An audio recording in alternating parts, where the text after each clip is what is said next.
ভূগোলের পৃথিবীর অন্দরমহলটা তো বোঝানো হয়ে গেছে, ওই চ্যাপ্টারটা তোমাদের পরীক্ষাও হবে পরের দিনে। আর পরের যে চ্যাপ্টারটা রয়েছে আমাদের অস্থিত পৃথিবী বলে একটা চ্যাপ্টার রয়েছে। অস্থিত পৃথিবীর প্রথম যে পার্টটা ছিল ভিডিওর, সেখানে আমরা কি আলোচনা করেছি, ভিডিও মানে যারা অনলাইন দেখবে তাদের জন্য বলে দিলাম। তোমাদের ক্ষেত্রে অস্থিত পৃথিবীর যে প্রথম দিন পড়িয়েছিলাম আমি, সেখানে কনসেপ্ট দিয়েছিলাম কি মহী সঞ্চারণ তত্ত্ব আর পাত সংস্থান তত্ত্বের কনসেপ্ট দিয়েছিলাম। তারপরের দিনের আলোচনাতে আমরা কি করেছিলাম, অগ্নুদ্গম সম্পর্কে আলোচনা করেছিলাম। আচ্ছা, এখন বইপত্র লাগছে না, সবাই একটুখানি শুধু শুনে নিলে জাস্ট হয়ে যাবে। আমি যতটুকু বিষয় বলবো, এই জায়গাটা এই চ্যাপ্টারের মধ্যে একটু কঠিন জায়গা, ভূমিকম্পটা বুঝতে হবে আমাদের। ভূমিকম্প, যার ইংরেজিতে হচ্ছে আর্থকোয়েক, ঠিক আছে? এই ভূমিকম্পটা বোঝার ক্ষেত্রে একটুখানি মনোযোগ না থাকলে কিন্তু আমরা মনে রাখতে পারবো না, ঠিক আছে?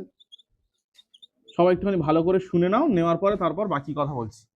তো ভূমিকম্প যখন আমরা জানবো, সেখানে এর আগে যা ক্লাসগুলো করিয়েছি সেইখানকার একটা দুটো কনসেপ্ট আমাদের লাগবে। সেটা হচ্ছে পাত সীমানাটা কি জিনিস লাগবে। আমরা বলেছিলাম যে আমাদের শিলামণ্ডলটা অনেকগুলো খণ্ডে বিভক্ত, প্রধানত বলেছিলাম 7টা বড়, 8টা মাঝারি আর 20টা ছোট ছোট পাত রয়েছে। এক একটা খণ্ডকে আমরা পাত বলছিলাম, তার ইংরেজিতে বলছিলাম প্লেট, বলেছিলাম আমি। তাহলে হচ্ছে এই পাত আর প্লেট কথাটি প্রথম কে ব্যবহার করেছে, টুজো উইলসন, বলেছিলাম আগের দিনে। আর পাত সংস্থান তত্ত্বের জনক বলেছিলাম উইলিয়াম লা পিচো, বলা হয়েছিল এগুলো সব। এই পাতগুলো সবসময় চলনশীল, মানে পাতগুলো কোনো জায়গায় স্থির নেই। কেন স্থির নেই তাও একটা কারণ ছিল, তার কারণ ছিল পরিচলন স্রোত। আমাদের অ্যাস্থিনোস্ফিয়ারে যে স্রোতটা সৃষ্টি হচ্ছে, পরিচলন স্রোত, সেটা কেন সৃষ্টি হয়েছে বলা হয়েছে। নিচের দিকটা আমাদের যত গভীরে যাব, প্রতি 33 মিটার গভীরতায় 1 ডিগ্রি সেলসিয়াস করে উষ্ণতা বাড়ছে। সেই বাড়ার জন্যই কিন্তু আমাদের পরিচলন স্রোত সৃষ্টি হচ্ছে। এই পরিচলন স্রোতের জন্য পাতগুলো সবসময় চলছে, মানে অর্ধ তরল বা সান্দ্র অবস্থায় তো আছে এখানে সব। পাতগুলো আমাদের চলমান, পাতগুলো চলমান হওয়ার জন্য কি হচ্ছে, ঠোকাঠুকি লেগে যাচ্ছে। কেউ কারোর থেকে দূরে সরে যাচ্ছে, কেউ কারো পাশাপাশি সরে আসছে, কেউ পাশাপাশি এরকম ধাক্কা মেরে চলে যাচ্ছে। এই যেগুলো ঘটনা ঘটছে তার মধ্যে অনেকগুলো যে পরিবর্তন হচ্ছে, চেঞ্জ হচ্ছে, তার মধ্যে একটা চেঞ্জের নাম হচ্ছে ভূমিকম্প। যদিও ভূমিকম্পের আর অন্যান্য অনেকগুলো কারণ রয়েছে, কিন্তু আমাদের প্রাকৃতিক কারণ যদি বলি, প্রধান প্রাকৃতিক কারণ হচ্ছে কি পাত সংস্থান বা পাতের চলনের জন্য ভূমিকম্প ঘটছে। তাছাড়া অগ্নুৎপাত হলে সেখানে তার সঙ্গে সঙ্গে ভূমিকম্প হবে।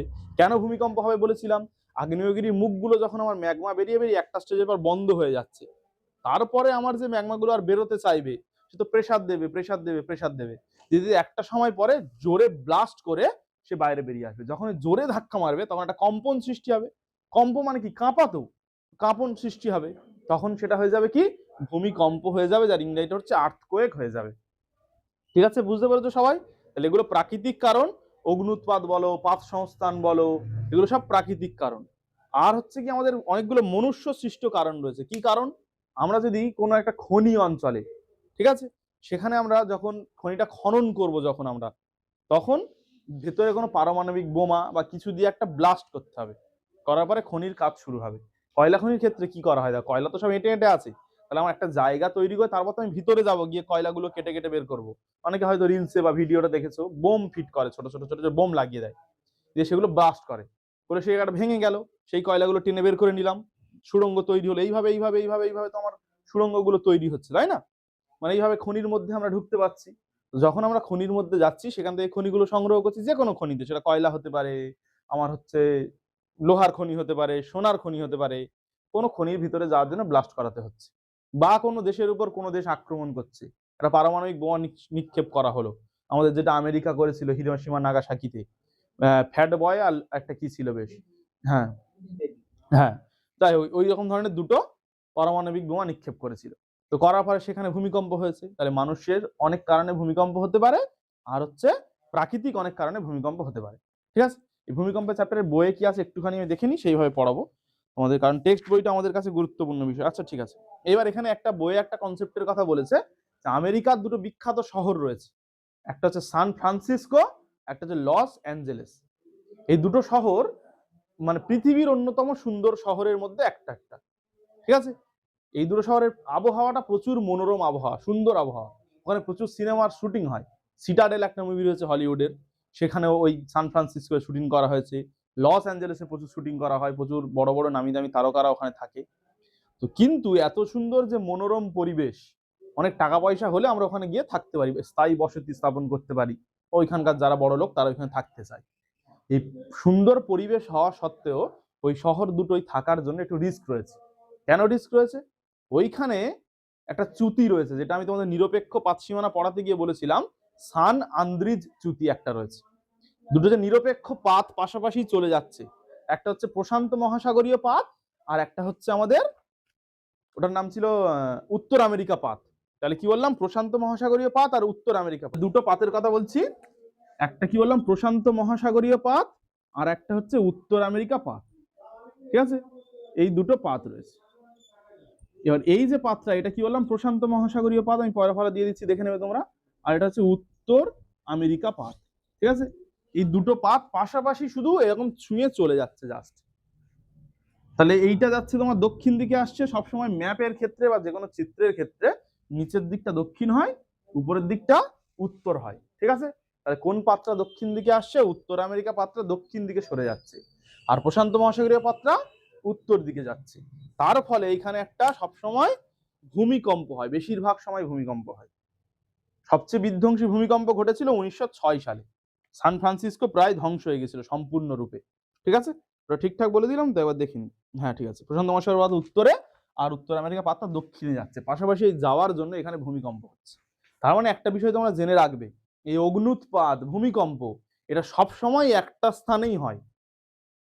বুঝতে পারছো, ওই জন্য সেখানে তো আগ্নেয় পর্বতগুলো তৈরি হচ্ছে। স্থান কিন্তু খুব বেশি পরিবর্তন হয় না, একটা স্থানেই হয়ে থাকে। ক্লিয়ার হচ্ছে, সবাই বুঝতে পেরেছো? তাহলে ভূমিকম্পটা কি, ক্ষণিক সময়ের জন্য ভূপৃষ্ঠের যে কম্পন, হঠাৎ করে কেঁপে ওঠে ভূপৃষ্ঠ, সেটাকে আমরা বলছি ভূমিকম্প বা আর্থকোয়েক। বিশাল পরিমাণে ওঠে। আমাদের অনেকগুলো প্রাচীন উপকথা রয়েছে, সেখানে আমরা শুনছি যে ভূমিকম্পে নাকি আমাদের পৃথিবীটা নাকি কোনো একটা শীষ নাগ, একটা বড় সাপ তার মাথার উপরে আছে, সে যখন একটু নড়ে চড়ে ওঠে তখন পৃথিবীটা কেঁপে ওঠে খুব জোরে, ওই জন্য ভূমিকম্প হয়। এগুলো আমাদের লোকজনের মন গড়া কথা। আমরা বিজ্ঞানের আলোয় ভবিষ্যতে এসে যখন আমরা অনেকগুলো টেস্ট করছি, বিজ্ঞানীরা পর পর পর পর করে বিভিন্ন পরীক্ষা করছে, তখন দেখতে পাচ্ছি এই সমস্ত কোনো বিষয় নেই, হচ্ছে আমাদের ভূমিকম্পের কারণ রয়েছে। কারণগুলো বললাম, পাত সংস্থান তত্ত্ব একটা বিশাল বড় পরিবর্তন ঘটিয়েছে, সেখানে আমরা জানতে পারলাম। তাহলে এই বিষয়গুলো আমাদের টেক্সটেও রয়েছে, আমার বইয়ে দাগিয়ে দেওয়া রয়েছে, তোমরা নিয়ে নেবে। আচ্ছা, এইবার বলছি আর্থকোয়েক সম্পর্কে বলা হয়েছে। এবারে হচ্ছে ভূমিকম্প সৃষ্টি হচ্ছে কোথা থেকে, ওইগুলো একটুখানি আমরা জানবো। নীল পেনটা গেল কোথায়? আচ্ছা দেখো, তাহলে ভূমিকম্পের প্রধানত যে সৃষ্টিটা, সেটা বোঝার আগে কতগুলো বিষয় আগে আমাদের জানতে হবে। এইটা মনে করো আমাদের ভূপৃষ্ঠ, এই উপরেরটা মনে করো আমাদের ভূপৃষ্ঠ, আর নিচের এই অংশটা মনে করো আমাদের শিলামণ্ডলের শেষ। ঠিক আছে, সেই গিয়ে মতো হয়ে যাচ্ছে, যাই হোক একটা মোটামুটি ছবি একটা আঁকলে হবে। হলো, এইবার আমাদের ভূমিকম্পের যে সৃষ্টিটা হচ্ছে, সেটা মোটামুটি 50 থেকে 100 মিটার গভীরতায় হয়ে থাকে। কি বললাম, 50 থেকে 100 মিটার গভীরতায় হয়ে থাকে, তাই তো? 50 থেকে 100 মিটার নয়, কিলোমিটার হবে, যেহেতু শিলামণ্ডল কত 100 কিলোমিটার গভীরতা তো। হ্যাঁ, তাহলে ভূমিকম্প কোথায় সৃষ্টি হচ্ছে, 50 থেকে 100 কিলোমিটার গভীরতায় ভূমিকম্প সৃষ্টি হচ্ছে। ক্লিয়ার হলো কি বললাম? তাহলে সেখানে এই নিচের একটা জায়গায় ভূমিকম্পটা আমার সৃষ্টি হচ্ছে, এই নিচের যে জায়গাটায় সৃষ্টি হচ্ছে সেটাকে আমরা বলছি ভূমিকম্পের কেন্দ্র। কি বলবো, যেখানে আমার ভূমিকম্পটা শুরু হবে সেটাকে আমরা ভূমিকম্পের কি বলবো, কেন্দ্র বলবো, ভূমিকম্পের কেন্দ্র বলবো। তাহলে মোটামুটি 50 থেকে 100 কিলোমিটার গভীরতায় যেখান থেকে আমার ভূমিকম্পটা সৃষ্টি হচ্ছে, সেটাকে আমরা ভূমিকম্পের কেন্দ্র বলবো। ঠিক আছে, ক্লিয়ার হলো? এইবার এই কেন্দ্র থেকে উল্লম্বভাবে আমার ভূমিকম্পের ওয়েভস গুলো, তরঙ্গগুলো একটা জায়গায় গিয়ে পৌঁছাবে, সেটা ভূপৃষ্ঠে থাকবে। তাহলে আমাদের ছবিটা ছিল আগে, আমাদের সেই পৃথিবীর যে ছবিটা আমরা তরমুজের মতো এঁকেছিলাম, সেইখান থেকে যদি আমরা একটুখানি এই কনসেপ্টটা নিয়ে আসার চেষ্টা করি, তাহলে কি হবে দেখি। এইটা হচ্ছে আমাদের শিলামণ্ডল, ভূত্বক আর গুরুমণ্ডলের কিছু অংশ জুড়ে শিলামণ্ডল তো, 100 কিলোমিটার গভীরতা। তাহলে এইখানে আমার ভিতরে কোনো একটা জায়গায় একটা ভূমিকম্প সৃষ্টি হচ্ছে, সেটা গিয়ে পৌঁছাচ্ছে কোথায়, আমার উপরে ভূপৃষ্ঠে একটা জায়গায় উলম্বভাবে, মোটামুটি উলম্বভাবে গিয়ে পৌঁছাচ্ছে। উলম্ব মানে সোজাসুজি, উলম্বভাবে গিয়ে পৌঁছাচ্ছে। যেখানে পৌঁছাচ্ছে সেটাকে আমরা বলছি উপকেন্দ্র। তাহলে কি বললাম, ভূমিকম্প যেখানে সৃষ্টি হয় তাকে বলা হয় ভূমিকম্পের কেন্দ্র, আর যেখানে গিয়ে পৌঁছায় সেটাকে আমরা কি বলবো, উপকেন্দ্র। ঠিক আছে, এইবার এই কেন্দ্রটার অপর নাম হচ্ছে হাইপোসেন্টার। কি বললাম, হাইপোসেন্টার বা ফোকাস ইংরেজিতে বলে। হাইপোসেন্টার, এটা ওয়ার্ড তোমাদের বইয়ে নেই, যদি তোমরা জেনে রাখো, আমি চাইছি আগে থেকে জেনে রাখা ভালো। নিচে যেখানে সৃষ্টি হচ্ছে সেটা হাইপোসেন্টার বা কেন্দ্র, আর উপরে যেখানে গিয়ে পৌঁছাচ্ছে সেটা হচ্ছে এপিসেন্টার বা উপকেন্দ্র। এপিসেন্টার বা উপকেন্দ্র। ঠিক আছে, ক্লিয়ার হলো? সবচেয়ে বেশি ক্ষয়ক্ষতি কোথায় হয় ভূমিকম্পের, উপকেন্দ্রে সবচেয়ে বেশি ক্ষয়ক্ষতি হয়। ভূমিকম্প যেখানে সৃষ্টি হবে সেখানে কিন্তু বেশি ক্ষতি হবে না, ক্ষতি কোথায় হবে, উপকেন্দ্রে গিয়ে সবচেয়ে বেশি ক্ষতি হবে, যাকে আমরা এপিসেন্টার বলছি। বলো এইটুকু যা বলেছি তার মধ্যে কারো কোনো সমস্যা আছে কিনা আগে বলো, তারপর আমি এগোবো। তাহলে এতক্ষণে কি বললাম, ভূপৃষ্ঠ হঠাৎ করে যে কেঁপে ওঠে সেটাকে আমরা ভূমিকম্প বলছি।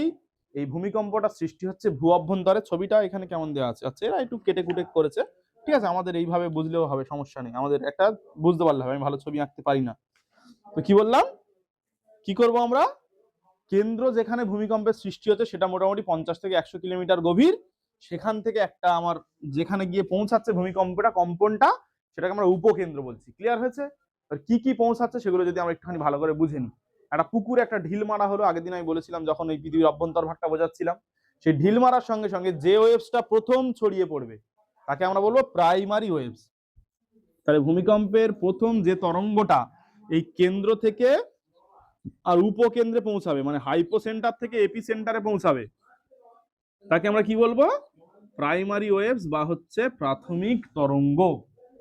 তাহলে ভূমিকম্পের যে তরঙ্গটা প্রথম কেন্দ্র থেকে উপকেন্দ্রে পৌঁছাবে তাকে আমরা বলবো প্রাইমারি ওয়েভস বা প্রাথমিক তরঙ্গ। বলো কারো বুঝতে সমস্যা আছে? তাহলে প্রাইমারি ওয়েভস বা প্রাথমিক তরঙ্গের যদি ক্যারেক্টারিস্টিক্স কতগুলো আমরা জানতে চাই, মানে বৈশিষ্ট্য যদি জানতে চাই, তাহলে আমরা প্রথম জানতে পারবো এই তরঙ্গটা প্রথম পৌঁছাচ্ছে, মানে ফার্স্ট এখানে এসে পৌঁছাচ্ছে কেন্দ্র থেকে উপকেন্দ্রে। আর কি, এটা কঠিন, তরল, গ্যাসীয় সব মাধ্যমের মধ্যে দিয়ে যেতে পারে। কি বললাম, প্রাথমিক তরঙ্গের ক্যারেক্টারিস্টিক্স একটা বললাম বা বৈশিষ্ট্য একটা বললাম, যে এই তরঙ্গটা আমাদের কঠিন মাধ্যমের মধ্যে দিয়ে, তরল মাধ্যমের মধ্যে দিয়ে, গ্যাসীয় মাধ্যমের মধ্যে দিয়ে, সব মাধ্যমের মধ্যে দিয়ে যেতে পারে। তাহলে ও প্রথম পৌঁছালো উপকেন্দ্রে। আচ্ছা, দ্বিতীয় যে তরঙ্গ পৌঁছাচ্ছে তার নাম কি, সেকেন্ডারি ওয়েভস বা হচ্ছে মাধ্যমিক তরঙ্গ বা দ্বিতীয় তরঙ্গ, ঠিক আছে। এস তরঙ্গ, এস তরঙ্গ কি হয়, শুধুমাত্র কঠিন মাধ্যমের মধ্যে দিয়ে যেতে পারে। এস তরঙ্গের ক্ষেত্রে কি বললাম, শুধুমাত্র কঠিন মাধ্যমের মধ্যে দিয়ে যেতে পারে। এই দুটো তরঙ্গকেই বলা হয় দেহ তরঙ্গ বা হচ্ছে বডি ওয়েভস। কি বললাম, দেহ তরঙ্গ বা বডি ওয়েভস, বডি ভিতরে থাকছে, শরীরের মধ্যে থাকছে, বডি ওয়েভস, ঠিক আছে, বডি ওয়েভস হলো। আর দু ধরনের তরঙ্গ আছে, এল তরঙ্গ আর আর তরঙ্গ। এল তরঙ্গের বাংলার হচ্ছে লাভ তরঙ্গ, লাভ ওয়েভ, ঠিক আছে। আর একটা আর থেকে হচ্ছে রেলে ওয়েভস। এই দুটো তরঙ্গকে বলা হয় ভূপৃষ্ঠীয় তরঙ্গ। কি বলছি, ভূপৃষ্ঠীয় তরঙ্গ। এই দুটো তরঙ্গ, এক মিনিট,